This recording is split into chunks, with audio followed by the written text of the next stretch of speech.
weekend. Ira Epstein of Linn & Associates with your metal market wrap-up, and this is your weekend edition for Friday, and this is the 26th of February, 2021, about 5:10 in the evening. Before I get any further, if you like these videos, please do me a favor.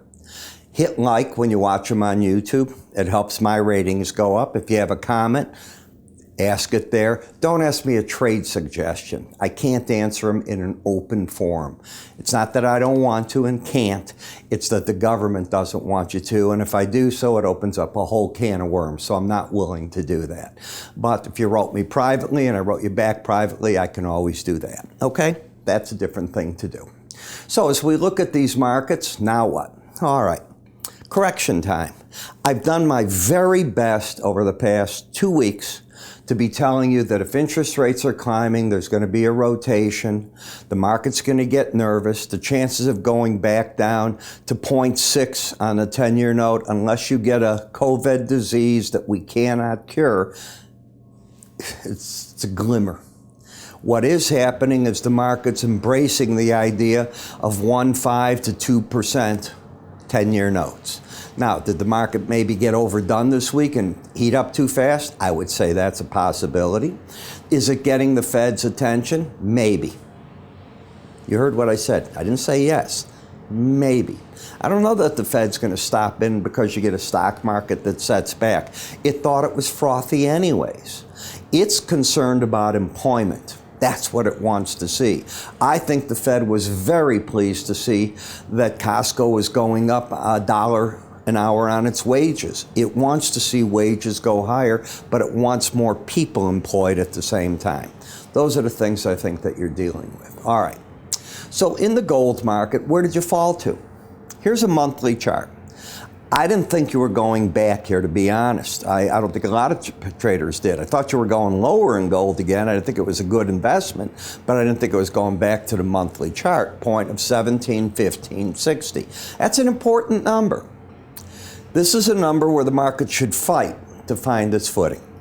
You have the swing line down, but you have not closed under it, so the bias is up, and you have corrected on that lumbering number. You're not overbought anymore. Remember, we won't get another number that makes any sense to the end of the month. What else on the market? Well, you were down 6% this month. You were down last month, I want to get to this, 2.5%.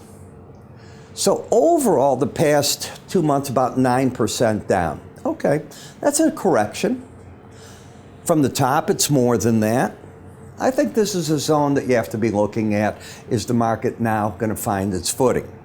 When I get to a weekly area chart of closes, as I showed you on the daily, and I showed this each day at the beginning of my updates, this thrust is now lost. You've taken that all out with this break. For the week, you're down 2.5%, 2.65. What's the number doing? Market is staying under the 18-week average of closes. It means the bias is down.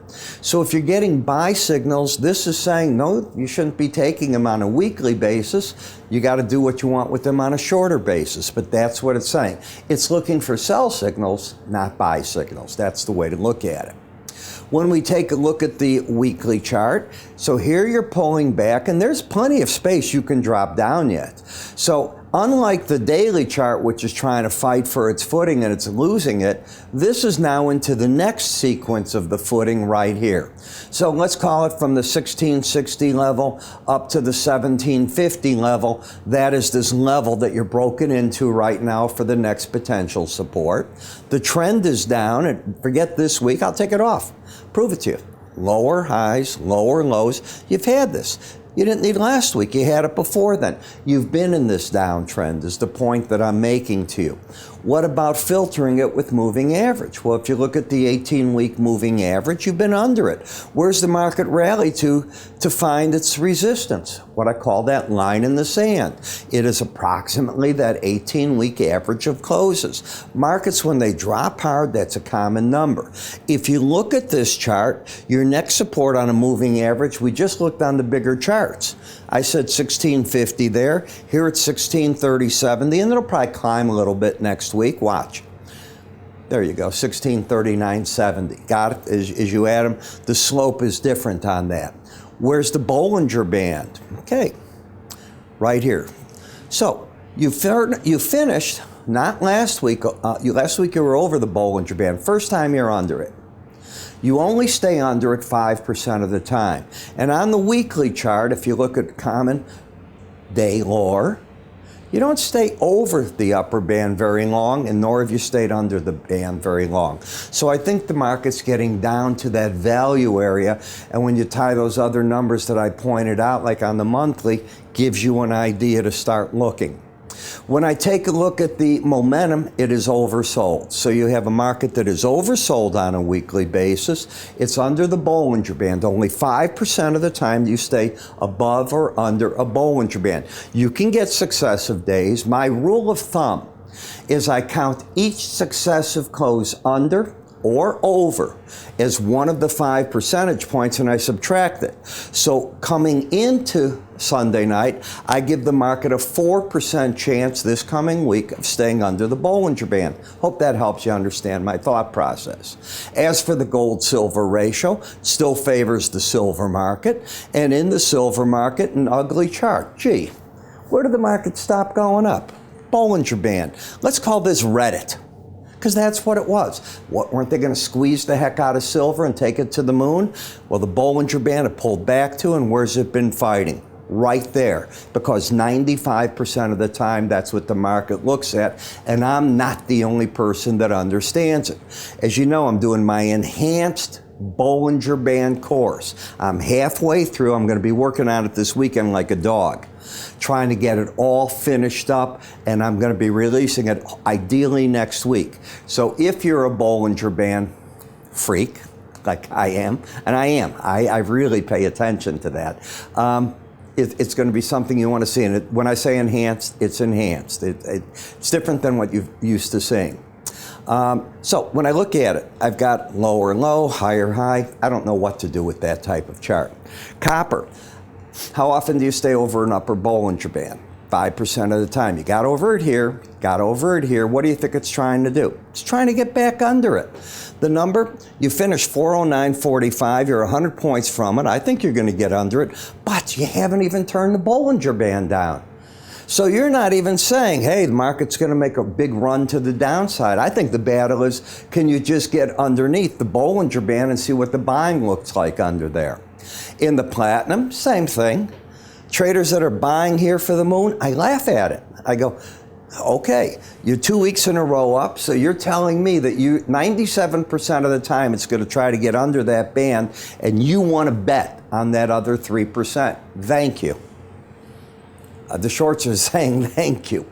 That doesn't mean you're wrong on being bullish ultimately, but you also lost your upside momentum here. So a pullback in order. Not a bear trend, a pullback in order. You're still well over that 18-week average of closes.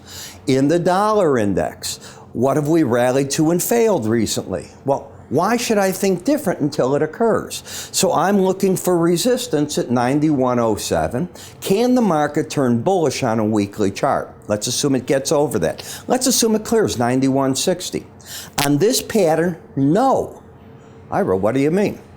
You have a lower low then and a higher high. An uptrend is higher lows, higher highs. I know you'll say, I don't need that. I see it's moving higher. That's what makes the world go round. Everybody has a different opinion as to what makes that world go. I want to remind you what I do in the morning to start you off with trading ideas. Think of it this way. In immersive time, I'm going to give 20 to 25 minutes in the morning covering 40 charts on futures. I'm going to say buy here, sell there, or do nothing. This is the reason why. It's not that you have to follow me. I want to be your mentor. By mentor, whether you're a short-term, a swing, longer-term trader. Saturdays for tomorrow, I've already posted it, by the way. I put out a weekly version. The weekly version is just that, weekly charts of the 41 with specific buy and sell. I took a look today. I wanted to see on Google, when you look at, they can tell you how many people are watching your videos in how many different ways. The vast majority of you are watching them on your smartphone. Guess what? The subscription to my service has an app, both for the Android and the Apple, built just for this. You get a push message, not a text. Do a push. You get plenty of push messages. Doesn't cost a penny to you. You hit it, the video plays. Can it be simpler? If you're a full subscriber to my research, be it I put out a special update to do something during the day or my normal, they come in, just hit the button, they play.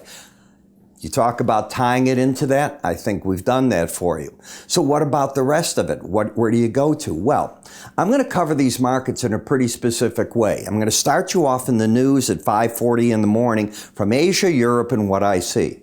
I'm going to review all the markets in this very specific manner. You can scroll to what you want, when you want with it. And in addition, as you look at it, I'm going to give you trading ideas galore. What is the cost? I'm not going to do it for free, 25 minutes, 6 days a week. $7.95 for 30 days. Give it a try. What do you have to lose? How do you find out more before you spend a penny? Go to our website. Under the word research, I have an intro video. I answer all the questions you want there and my different research packages. You can always call my staff. They do pick up the phone. I'm Ira Epstein. You have a great day, and I'll see you all Monday.